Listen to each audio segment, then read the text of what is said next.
నేను చూశానండి కొంతమంది ఏంటంటే మోషనల్లీ ఒక బ్యాగ్ బయట పెట్టినారు, అది చూసానమాట అండి. ఎందుకు అది జరిగిందంటారు డాక్టర్ గారు? అది సో వాళ్ళకి పెద్ద పేగుకో లేదా మోషన్ వెళ్ళే ద్వారంలో క్యాన్సర్ అలాంటివి ఏదన్నా వచ్చి ఉండొచ్చు. సో అప్పుడు కొన్నిసార్లు అంటే పెద్ద పేగు కానీ లేదంటే మోషన్ దగ్గర, మోషన్ వెళ్ళే ద్వారం దగ్గర క్యాన్సర్ వస్తే, మలద్వారం దగ్గర క్యాన్సర్ వస్తే అప్పుడు ఆపరేషన్ చేసి మిగిలిన పేగుని బయట పెట్టి బ్యాగ్ లో మోషన్ వచ్చేలా చేస్తాం.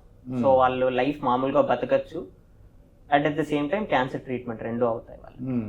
పెద్ద పేగులు ఎందుకు వస్తుంది డాక్టర్ గారు క్యాన్సర్? పెద్ద పేగులో క్యాన్సర్ కి వన్ మేజర్ కారణం అనేది చెప్తే కన్సంప్షన్ ఆఫ్ రెడ్ మీట్.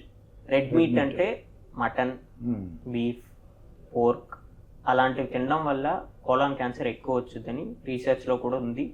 అందుకనే మనం చూసామనుకోండి, మన వైపు కోలాన్ క్యాన్సర్లు ఒకప్పుడు చాలా తక్కువ ఉండేవి. ఎందుకంటే మనది మోస్ట్లీ వెజిటేరియనే తినేవాళ్ళం, మనం బాగా వెజిటేబుల్స్ తినేవాళ్ళం, ఫైబర్ ఎక్కువ ఉండే ఫుడ్ తినేవాళ్ళం.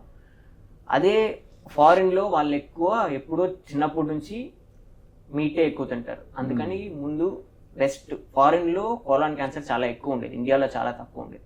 బట్ ఇప్పుడు మన వైపు కూడా వెస్టర్న్ హ్యాబిట్స్ ఎక్కువ అవడం, నాన్ వెజ్ కన్సంప్షన్ ఎక్కువ అవడం వల్ల మన దగ్గర కూడా ఇప్పుడు మెల్లగా కోలాన్ క్యాన్సర్ ఎక్కువ చూడగలం. ఎక్కువైనా అందుకు వాళ్ళు ఏంటంటే ఆహారం మీకు తెలుస్తుంది ఏంటంటే మీట్ వల్ల, అంటే ఎటువంటి ఆహారం తీసుకుంటే మనం క్యాన్సర్ బారి పడకుండా ఉంటాము.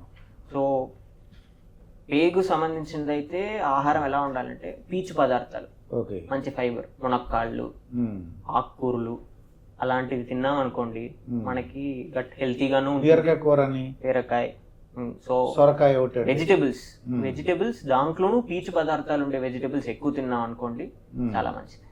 ఫ్రూట్స్ కూడా తింటే ఇంకా మంచిది. ఫ్రూట్స్ మంచిది అంటే జామకాయ అంటుంటారు, జామకాయ, పప్పాయ అన్ని గుడ్ ఫర్ గట్. పీచు పదార్థాలు ఎక్కువ ఉంటాయండి. అంటే కమలా కానీ, నారింజ, బత్తాకాయ ఇటువంటి తీసుకుంటే కూడా చాలా పీచు పదార్థం ఎక్కువ ఉంటుంది వాళ్ళకి.